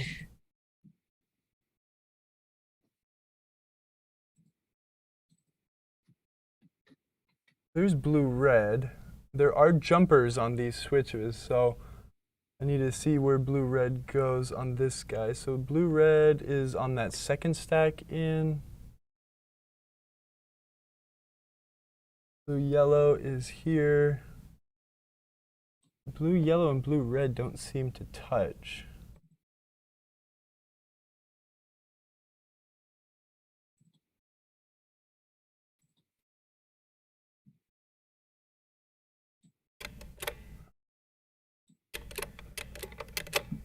One.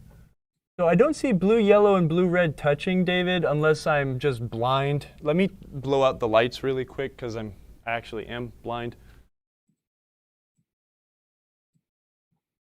I see a blue-red wire that is on the player 2 switch stack. I'm just trying to see if that jumps to anything. It doesn't look like it.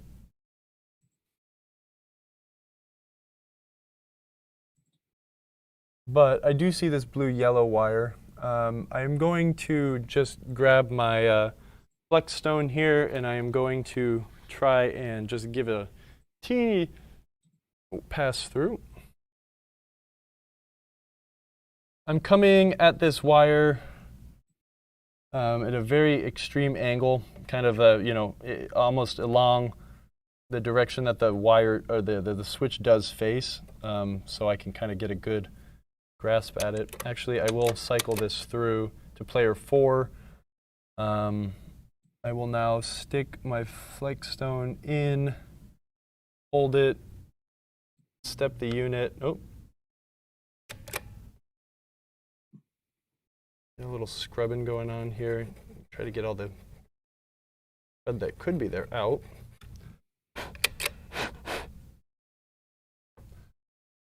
What did David say? Has he mentioned anything? MGM Studio says it's like diffusing a bomb. Cut the red wire. No, I meant blue. It really is. P1 is the stack closest to the wipe. Yep. D is the fourth one up from cam. Yep, okay. So I see I'm running an alligator clip lead from BL blue-yellow on 10-point relay to blue-red on player 1's 10 score reel coil. I'm gonna pull up what you're looking at really quick.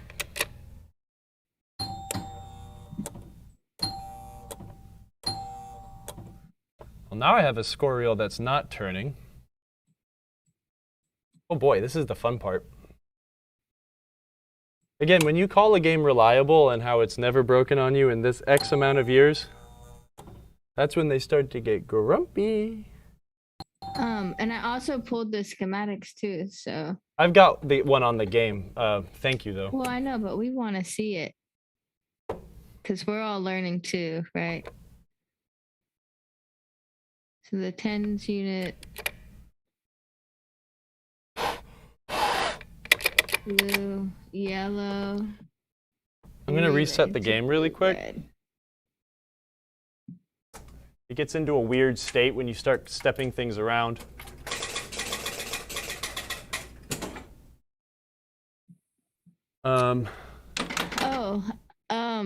Show area 13. Okay. Area 13.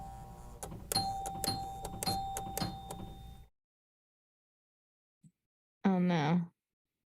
Wait. How do I get, what is area 13? So, I see right here. Yeah, there's an index on the side. 13. So yeah, 13.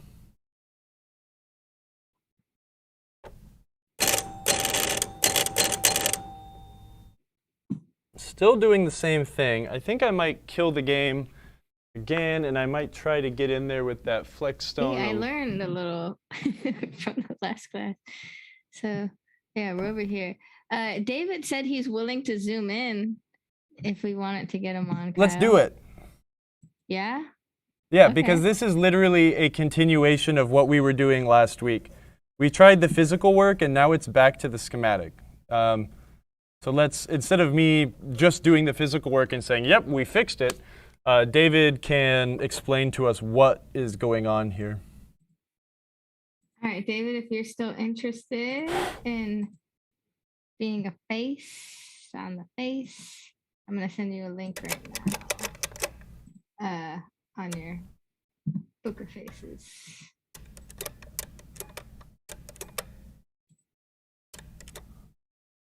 What I'm doing now with my face so close to it was just watching it step through, making sure that those switches were closing. I'm trying to find P1D. And if it comes in F1, you're going to see a little chaos happening, but we'll get it. P1D, P2D, I sent P3D. it to your Facebook Messenger. The doctor. So when switch P1D is closed and the N relay energizes, it will add points on the first player's 10 unit. That is what the schematic says.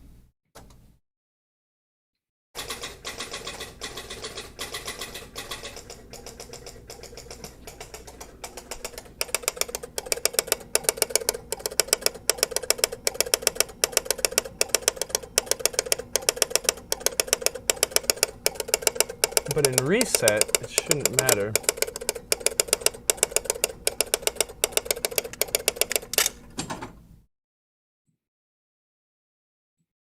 Well, maybe I also, a combination of things. I need to also look at my zero switches while we do that. Maybe I should triple check there. Also make sure that they are clean.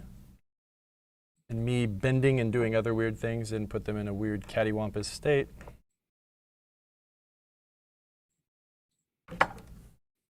Man, it's like I'm just learning how to do this all over again. That's why this pinball repair is so much fun.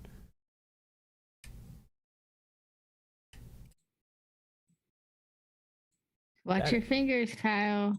Daniel's concerned. Is the game still on? Oh crap, it is. I should turn it off. Thank you, Daniel. All right.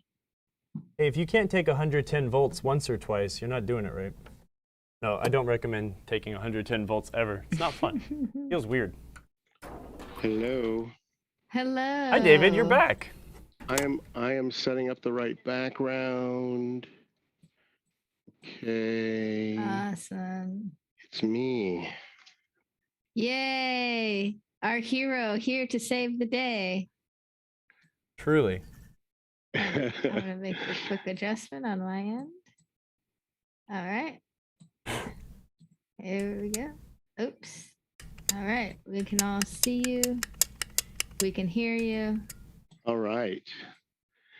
By the way, I think I put it in the chat. Emoto, you were showing the right part of the schematic. I was trying to look at it on my phone screen, so I couldn't even see.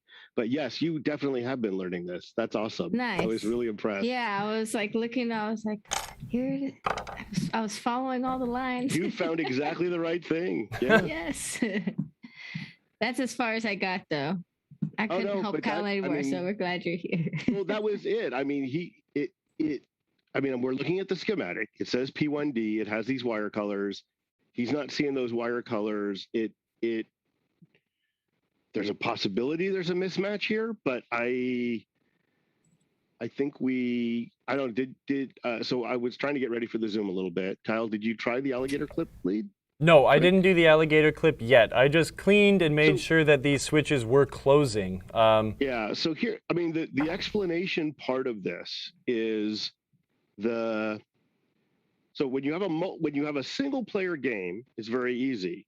The scoring point relay turns on, and one of those switches advances the score reel.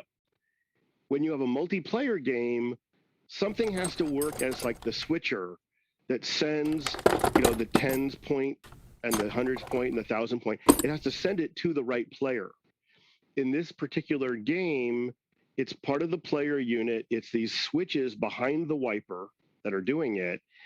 And in the schematic, it shows up as well, P1D is the single switch that's going to take the 10-point scoring relay switch that's responsible for advancing the reel and sending it to the correct reel.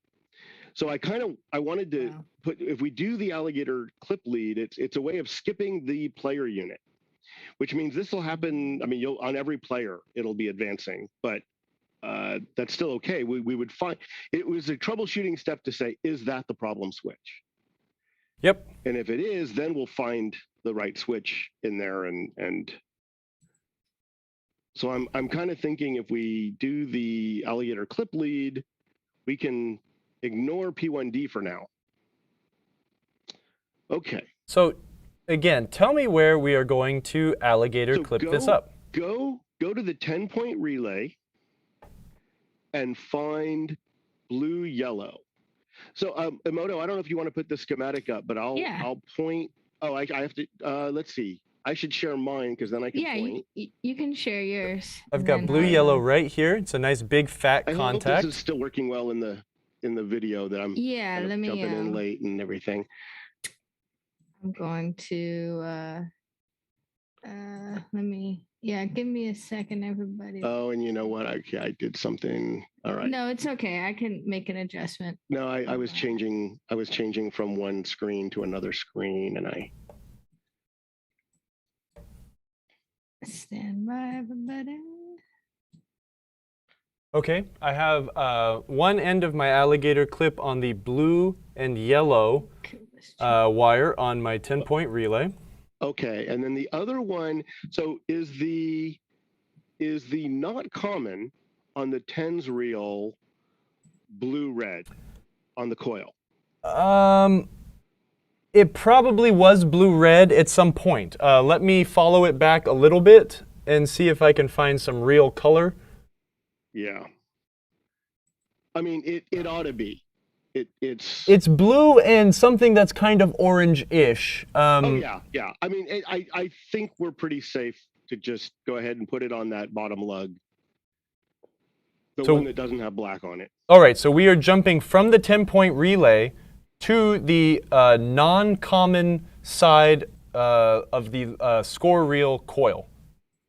Yeah. So showing people what we're doing, and I guess. Let me scroll down just a little bit so that Kyle's not in the way. I'm trying to look at what you're sending out and my screen. Yeah. So N is the 10-point scoring relay.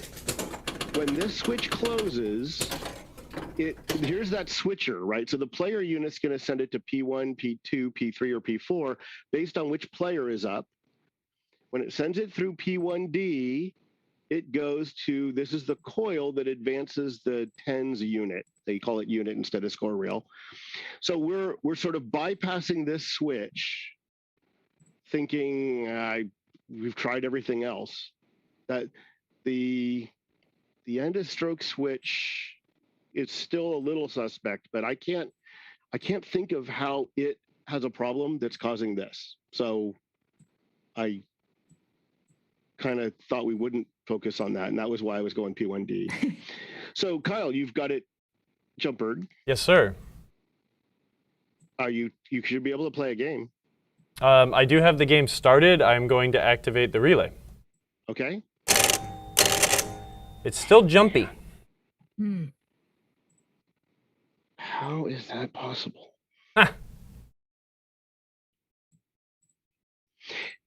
You did change the coil, right? You didn't just take it out and put it back in? No, I did. I did change the coil. A9154. Let's try something crazy. I like crazy. Can you jumper the black of any other coil to the black of that coil? Not any other coil. Just do the adjacent one. I'm wondering if you have a bad connection there. All right. Jumper. I'm going to jumper from the common on the coil that I just installed. We are going to jumper it to the thousands unit. Sure. A few coils over. I will now try the relay. Okay, so let's try one other thing. Try jumpering, and this is I wouldn't want you to run these for very long because we're doing weird things with resistance. Jumper the bottom lug on the hundreds reel to the bottom lug on the tens reel, and then we're going to activate the hundreds relay. So Got it. For people watching, it's not great to do this because you're running two coils that aren't designed to be run together through one circuit. So this is the kind of thing you can do for a short period as this test. But I like, even when you're holding it on, just do it long enough to see if this is working, and realize the 100 is going to lock on. So we just have to see if the 10s is locking on. Yep. All right, we're going to give that a shot now. Same issue.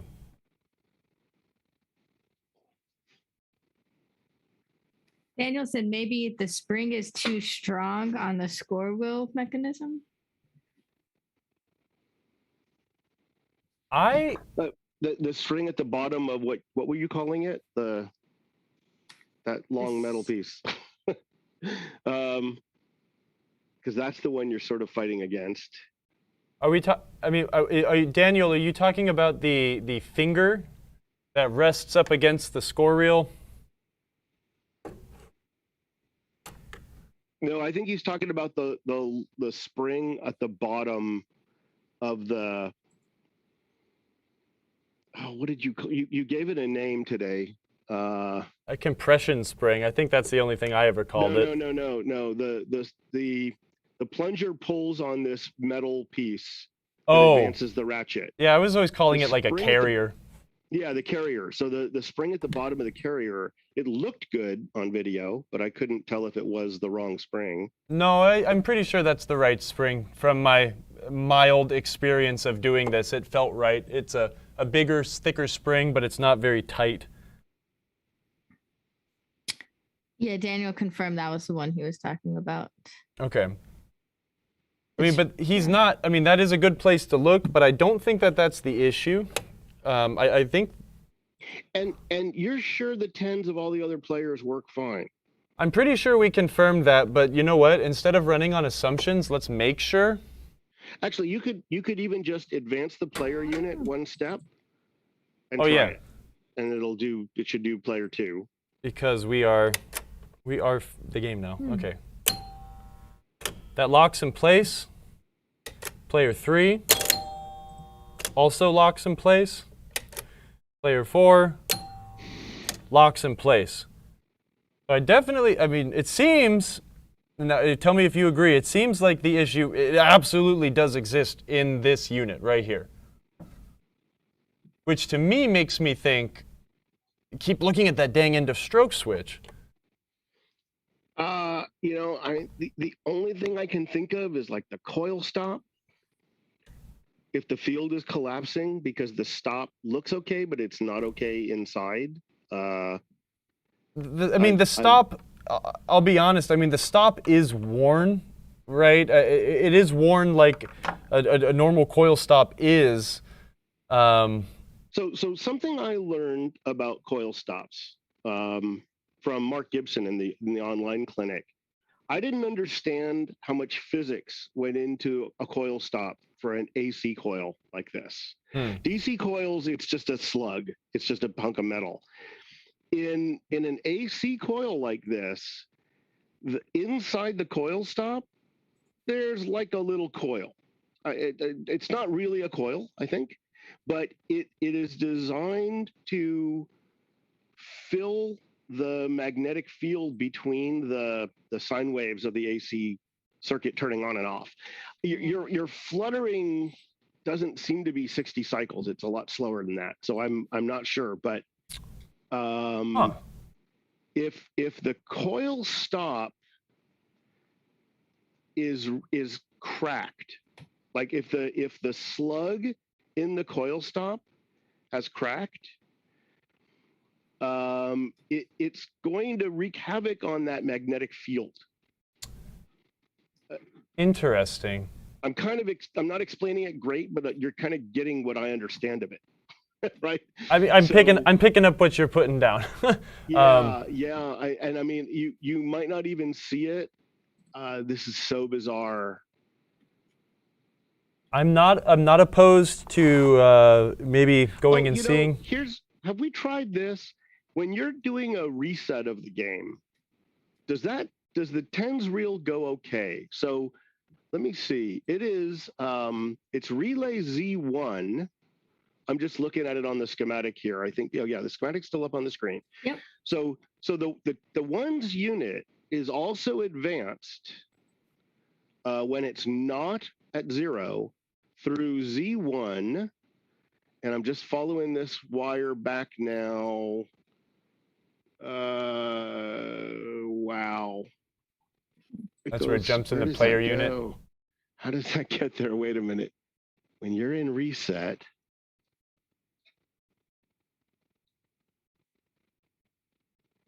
And yes, Boy said the reel does step nicely. We're using just without electronics. So the reel is nice and smooth, advances well. So Kyle, just try this. I mean, if you activate Z1 by hand, do score reels that aren't at 0 advance? I'm not sure if we have to be in reset for that to happen. It does not. I'm pretty sure. I mean, we're still in a game, right? It's just we're back at. I think we're at player 4 right now. Oh, you know, I think it goes. Oh, it's through here.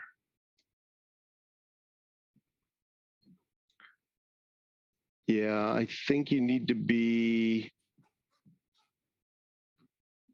Oh, this is a hard part of the schematic to read. I mean, I could step it to 1 and then reset the game and watch it manually. Clunky, yeah, but it might be good to see if it's slipping there too, then, because.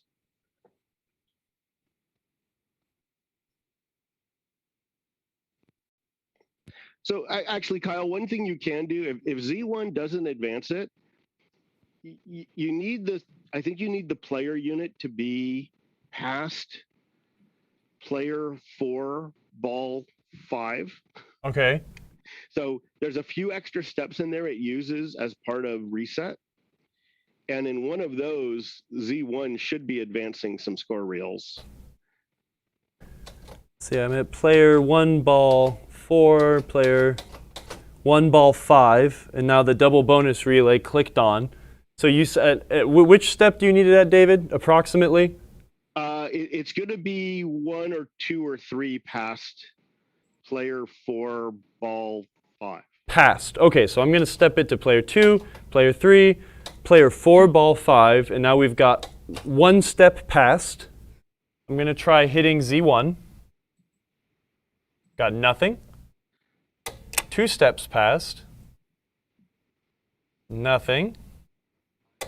3 steps past. Nothing on Z1. It may need more. It may need more. Yeah. So what we're trying to do is mess with the logic of the game, but there could be another state of a relay that needs to be on. We could try just attaching like the power rail to the coil. Hey, Josh. You know, just I wouldn't don't clip it on, but just you know poke what I'm it. saying. Just pick the hot wire. Let's see. We got to find it in the head for you.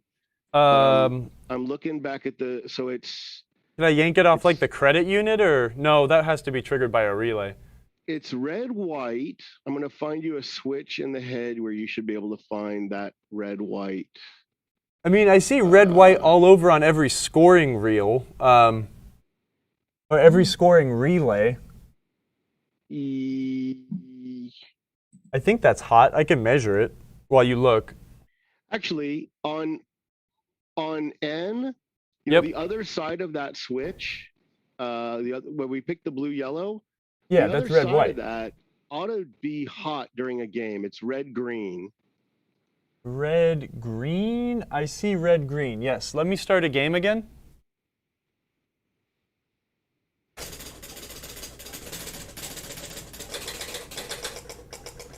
Okay, so the 10 unit is not resetting.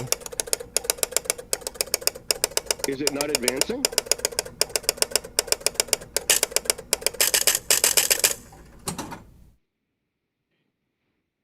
I need to look at those switches, but that's not 100% part of our problem, hopefully, yet. So on the schematic for people watching, I'm going to have Kyle take essentially this side of that same switch we were looking at on N. So the wire color here is red, green. And when you're in a game, this should just be hot. I mean, we're going to take that and we're going to put it on this side of the tens unit. You could try it on the other units just to make sure we've got the right one. Avoid the black side. If you hit it on the black side, you're going to blow the fuse. If you put it on the other side of that coil, you'll advance that score reel. Yep, and, let's give it a shot. Check it on other score reels first, because then we'll know we have the right red-green. Sure. Okay, I'm going to check it on the third player's hundreds or tens. It goes. Okay. So we will give it I will hold it on there for just a moment to simulate the relay closing. Same issue. Okay, that's it. Okay. That's damning. We know it's not a switch. It's the coil or the coil stop or something in that mechanism, like that spring. It's a possibility.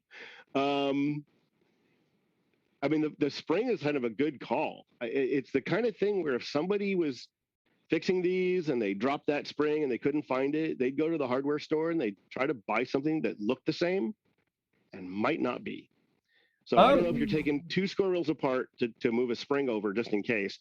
But if you say the coil stop looks worn,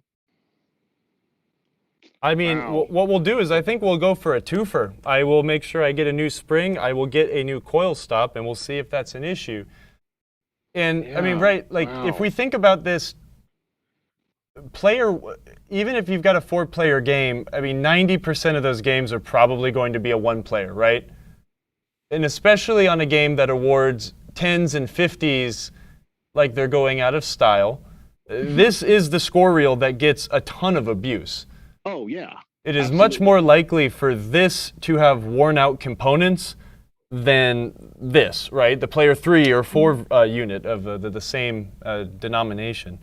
I think, looking at what we just did, we should have come prepared with everything. But I think these are good lessons to learn, because if it does end up being a coil stop, that's a weird one. Yeah.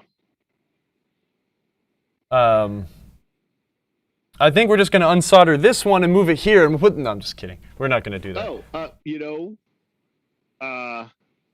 Well, I mean, I was thinking we could move one of the other things over, but we essentially did that with that alligator clip.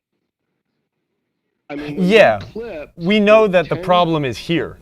It is in here now. We've eliminated every other circuit and switch, is what we just did jumpering, right? Yeah, I mean, that green-red applied to other score reels, locked it on, advanced it, it's working fine. So coming back to the schematic, I will say, while this problem is probably mechanical, even if it's the coil stop, I'd say that's a mechanical problem. Diagnosing this and even knowing where to get a good hot from and what to jumper and how to eliminate all the switches, I mean, you're very dependent on the schematic to do that, even to find your mechanical problem, because this is a very bizarre problem. Bizarre, headache-inducing, but entertaining, that's for dang sure. So does this mean you're doing EMs for one more week? I don't know, Emoto. Does it mean we're doing EMs for one more week? It would be entertaining to finish the plight of the Jack-in-the-Box, and if we did finish it, we could move on to some other things like cleaning and looking under the hood a little bit.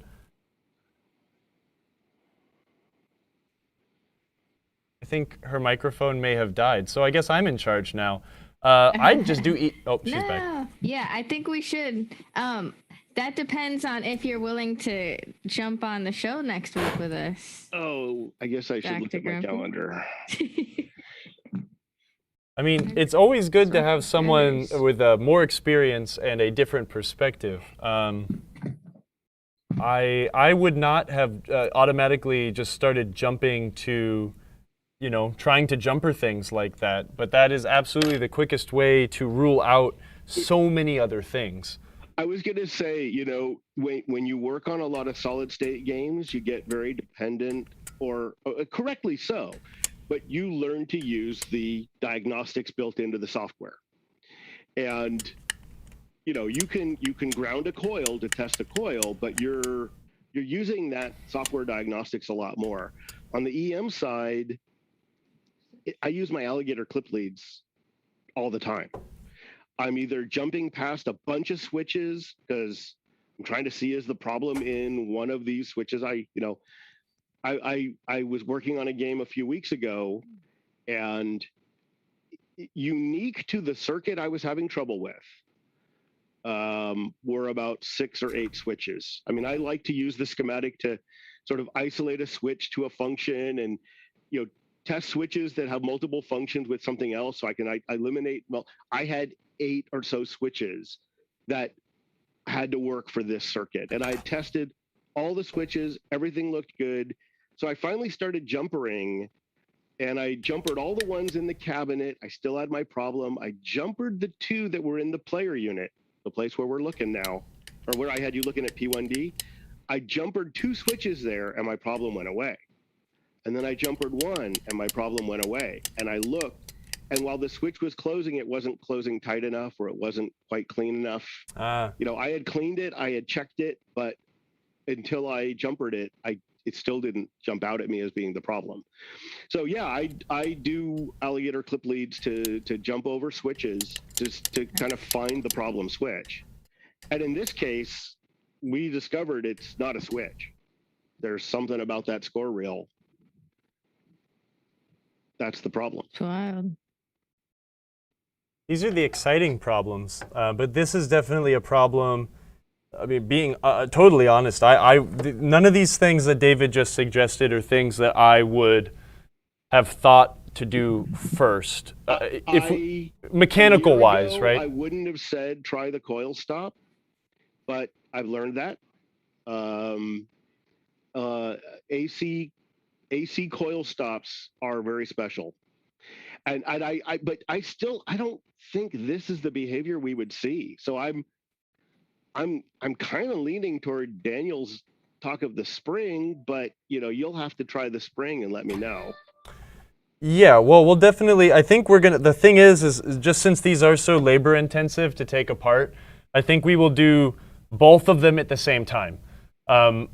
Certainly, just having the correct spring, you'll be able to feel if it's the right spring. I'm pretty sure it's the right spring, but if that spring, again, after many hundreds of thousands of plays and multiple decades, has become weak, just because it's the right spring doesn't mean it's actually functioning correctly. So that's something to consider. I guess those are the things you have to think about when you're dealing with player 1 having an issue like this, is it's most likely worn out mechanically as well. Ugh.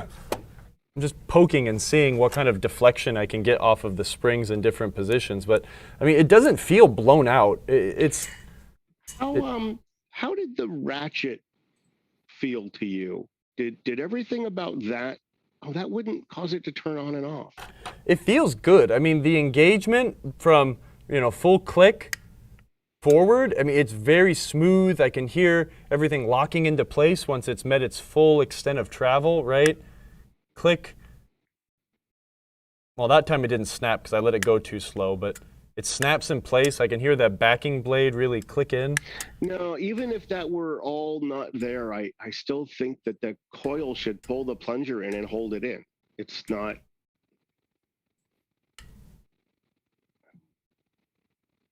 It's a weird one. It truly is a weird one. Yeah, I'm almost wondering if we're gonna want to turn on the machine while we have the score reel apart. I don't know. Just to watch the way that the solenoid holds the carrier in? I want to see if the solenoid holds the carrier in with no springs and no, but trying to get it to start a game. I mean, you'll have to just make sure all the reset switches are good. Yeah. When you try to start a game with that reel apart. The only time it's given me a problem resetting was a few minutes ago. So I'm going to restart the game really quick just to see. Yeah, it didn't reset the player 1's 10s at all, and it didn't reset the player 3 10s enough. I should look at the switches. Do you still have? Oh wait, you just have the. If you had the jumper on, it's still just on one side. It won't do anything there. Yeah. Oh, I had one wire fall off of the circuit board, but very clearly the switch closest to the frame, it's closed. It has good contact, but it still didn't reset the score reel all the way. That's odd.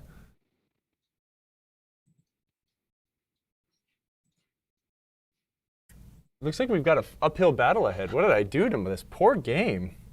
Oh, no. It's okay, though, because we can fix it. There's a way. There's always a way to fix every problem, and you just can't get, defeatist about it. It's all just a bunch of switches and coils. It's so easy. Yeah. But it doesn't work. It's one of the switches or one of the coils or a wire. It's or one of the wires or one of the fuses or,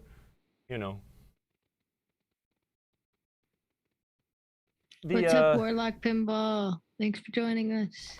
That's the fun thing about EMs, though, is when you do end up fixing this problem, or whatever problem, it is very rewarding because there's a direct connection between something you poked or prodded or did to the outcome, the victory of getting the thing working again. Where a lot of the time with solid state stuff, it's so abstract where you're like, here is a new board. My game is now fixed. It's not as enjoyable. To me. When we find this, we'll look back and say, this should have only taken 10 minutes. Oh, yeah. Hey, but then you learn something, right? If it only takes 10 minutes, you wouldn't learn something. Ooh, upside down. But yeah, I think that's a good plan. I think the internet has spoken. It seems like everyone wants us to kind of continue and finish this. So, would you be able to join us? Yeah. Yes, next Thursday should work for me. Ooh, so exciting! You gotta bring your costume. Oh, remember? Should we give people a preview? I did forget again. You had to remind me. Roller Pinball blames Cletus. It's always his fault. This is a spiderless game, though. That was it. Everyone got their little preview. Oh, I was looking at it to see it. That's hilarious. Okay, do you want to see it? Yeah. Okay, that's it. Tune in next week. Tune in next week. If you want to see more. Right. Yeah, so Jacob just joined in asking what the issue is with the reel. We don't know. The the symptom is it's not behaving correctly, and the fix is we haven't gotten there yet. The reel is not locking into place. It's kind of floating. Post reminded me of something I wanted to share. I think we need to have a motto when you're working on a game. Don't be a Cletus. Don't be a Cletus. There's some guy out there named Cletus that's going to get real mad. Every now and then, you found the problem, and there's an easy way to fix it, and there's a right way to fix it. And then you have to kind of pause for a moment and say, don't be a Cletus. Don't be a Cletus. So I don't know. If I'm at a pinball show and I don't even know the owner of this game, I might do the get it working again. I won't do something malicious or bad, but I'm not gonna rebuild a whole stepper unit I won't stretch a spring or something like that. But I mean, I might take a little bit of a shortcut and be a bit of a Cletus. That's Cletusing, right? Yeah. Well, yeah.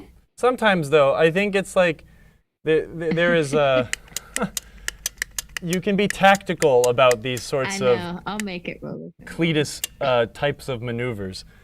I'm guilty. Like? I've done it a million times. When you just got to get something working, I mean, there's only so much you can do. But the thing is we want to not do that all the time. If you have the means, you should absolutely use them. I think. But then again, there is a Cletus fan club out there that we are really offending, and we are stereotyping a name. What if there's like somewhere out there just this really, really brilliant pinball repair tech, and his name just happens to be Cletus, and we're just doing such a disservice to him. I feel bad for him. Hey, if he isn't already watching this show, it's his loss. Right? So Vernicious asked where the Cletus saying comes from. That's just the person that takes shortcuts and messes up games, and also the name of the spiders inside of this game. Yeah, well, too, right? No, I think it happened when you were gone. We were working on Hotline, and something was really, really done weird. Like someone stretched a spring really bad, and Steve and I just decided to name the spider Cletus because he's the one who did all the bad work. Because you always have to blame someone for your current misgivings, right? And that's unfortunately where it stemmed from. So it's my fault. My bad. I want to acknowledge Jacob's post about shotgunning. Sounds like a dirty switch. Floating sounds like the coil pulse isn't long enough.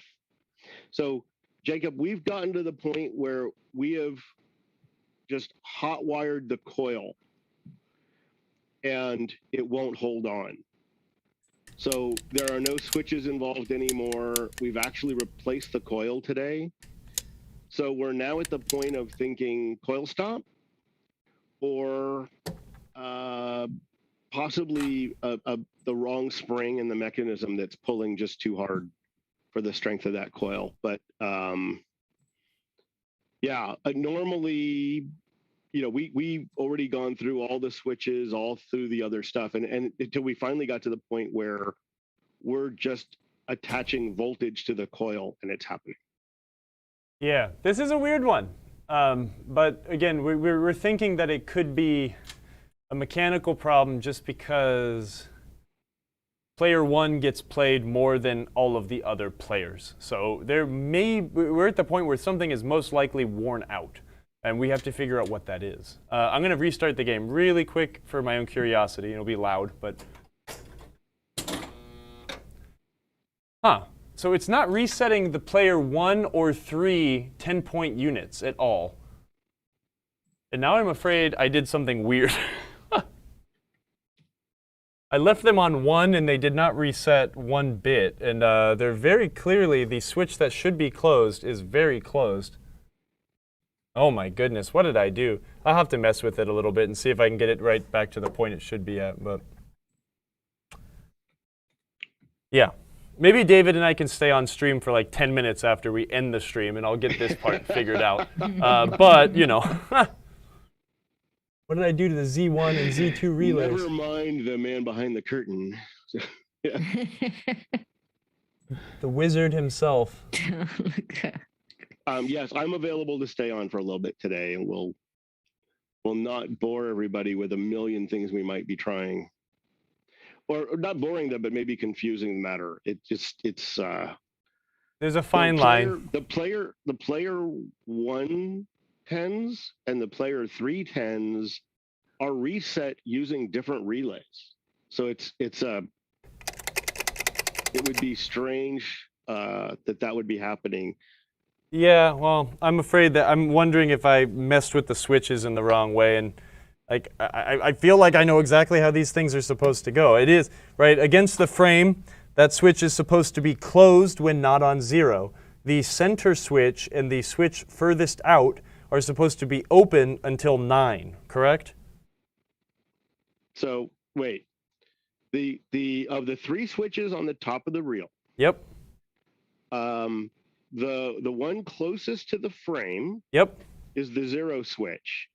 And I looked at the schematic earlier because you said they're all sitting open, and I was surprised by that, but that is correct.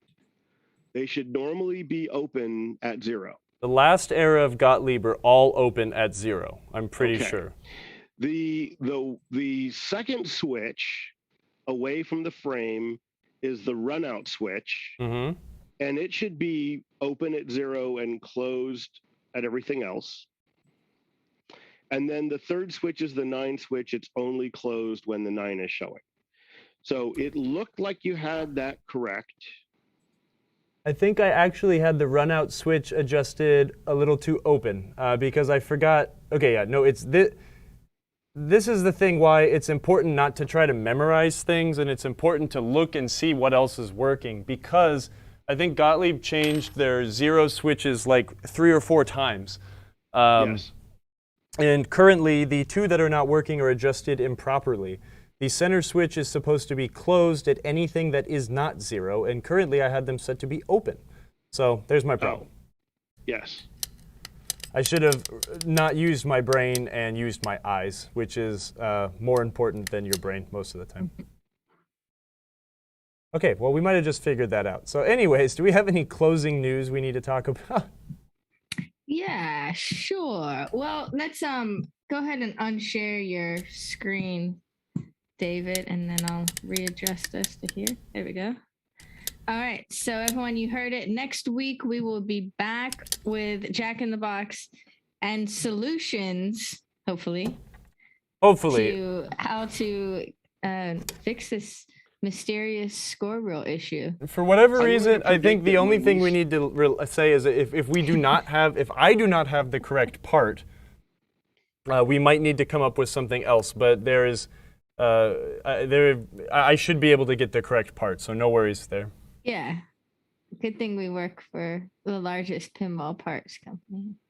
I'm going to predict that next week we announce that we discovered this solution within a minute of turning off the stream. That's what we'll say. That would be fun. And then we can just sit and talk shop. Yeah, that's fine too. I didn't say it would be true. We'll give everyone a resolution. You know, we have to see the game flip and play. Oh well. I mean, this is a game that I intend on. If we ever stream one of our Marco League nights for work, this is a game that I fully intend to have on the stream because this thing gets heated. It's a fun one. This is a heated game. Okay. So really quick. We are ending the stream though, and then these guys are gonna work off. If you are on Twitch, please stick around because we will raid our favorite Mystery Pinball Theater 3000, who is playing The Mandalorian right now in his studio, looking cool as always. I'm gonna set that up. Mystery Pinball Theater 3K, and then just a reminder to everyone that our new show, the Big Picture Pinball Show, look, there's David still on there, is going to be on Tuesday, August 31st. And we are going to be interviewing Todd Tuckey. So please join us at 8 p.m. Eastern. Here's the corrected graphic right there. It's a brand new show. It'll be bi-monthly. So every other Tuesday, we'll have some other special guest that made a pinball movie, a documentary, some type of content. So this is kind of a fun little filmmakers forum where we talk about their processes and get more people into wanting to make pinball content, because that's how we share it with the world. Excellent. How exciting. Yeah, we're pretty excited. Todd Tuckey is legendary, so it'll be great. And don't forget to take advantage of our free shipping code. It's free domestic shipping for orders over $99 and $10 off international shipping for orders over $99. And the code is in all caps, PinLabor21, and lasts until Sunday. So you have a few days to think about what parts you need to get your games ready for Labor Day weekend, which is coming up. And that's it. We're going to go raid. Kyle and David, thank you guys so much. Thank you. Good game. And we'll see everyone next week. In theory. All right. Goodbye. Look at that. Awesome rating. We're going to play some circus music because I really like it. Circus music? The opening music was so good.